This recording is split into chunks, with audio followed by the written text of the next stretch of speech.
भरत जब अयोध्या लौटे तो उन्हें उत्सव की जगह गहरा सन्नाटा मिला। माता कैकेयी से राम के वनवास और पिता दशरथ की मृत्यु का कड़वा सच जानने के बाद उनका हृदय टूट गया। उन्होंने दुख से भरे उस सिंहासन को अस्वीकार कर दिया। अपने भाई को वापस लाने के लिए भरत ने राजसी वस्त्र त्याग दिए और नंगे पैर चित्रकूट तक की यात्रा की। उन्होंने राम से बार बार अयोध्या लौटने की विनती की, पर धर्म के प्रति अटूट वचन के कारण राम ने मना कर दिया। राम ने भरत के अद्वितीय प्रेम को देखकर अपने काठ के चरण पादुकाएं उन्हें सौंप दी। इन पादुकाओं को लेकर भरत वापस आ गए। उन्होंने अयोध्या में प्रवेश नहीं किया, बल्कि नगर के बाहर नंदीग्राम में एक तपस्वी की तरह रहे। उन्होंने राम की पादुकाओं को सिंहासन पर स्थापित किया और स्वयं उसके सेवक बनकर धर्म और विश्वास के साथ 14 वर्षों तक राज्य चलाया। भरत का पादुका राज ये सिद्ध करता है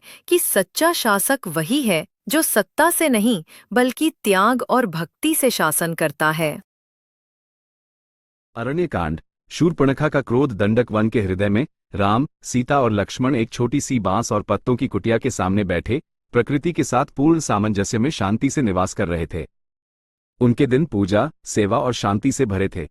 एक दिन रावण की बहन शूर्पणखा ने राम को देखा और उनके दिव्य सौंदर्य पर मोहित हो गई। अपनी इच्छा से वशीभूत होकर उसने अपने राक्षसी रूप को बदलकर वन आभूषणों और बहते रेशम से सजी एक सुंदर युवती का रूप धारण कर लिया और प्रेम तथा लालसा के साथ राम के पास पहुंची। राम ने सौम्यता से मुस्कुराते हुए कहा, हे उत्तम नारी, मैं पहले से ही सीता के प्रेम से बांधा हूं। उन्होंने विनम्रतापूर्वक उसे मना कर दिया और लक्ष्मण के पास जाने की सलाह दी। इस विनम्र विनोद में राम का मानवीय स्नेह झलकता है। अपमानित और क्रोधित होकर शूर्पणखा का राक्षसी रूप बाहर निकल आया। उसके चेहरे पर क्रोध की भावना, बाहर निकले हुए दांत और धधकती आंखें थीं। ईर्ष्या से भरकर वो सीता को नष्ट करने के लिए झपटी, परंतु लक्ष्मण ने तुरंत अपनी तलवार निकाली और एक ही वार में उसकी नाक और कान काट दिए। दर्द से कराहती और चिल्लाती हुई शूर्पणखा अंधेरे में भाग गई। राम, सीता और लक्ष्मण चुपचाप खड़े रहे। जंगल में फिर से सन्नाटा छा गया, लेकिन उनकी शांति भंग हो चुकी थी। दूर क्षितिज पर अंधेरे बादलों का जमावड़ा रावण के आने वाले क्रोध का संकेत दे रहा था। अरण्यकांड। स्वर्ण मृग का मायाजाल।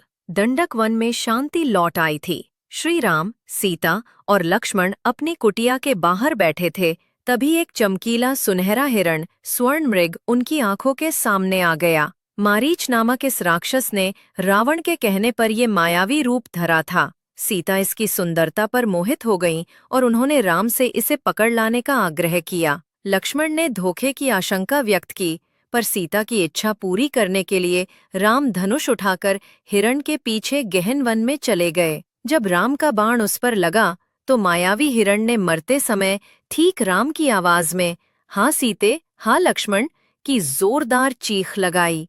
इस छल भरी पुकार ने लक्ष्मण को कुटिया से दूर जाने पर मजबूर कर दिया और इस तरह नियति के सबसे बड़े परीक्षा का द्वार खुल गया।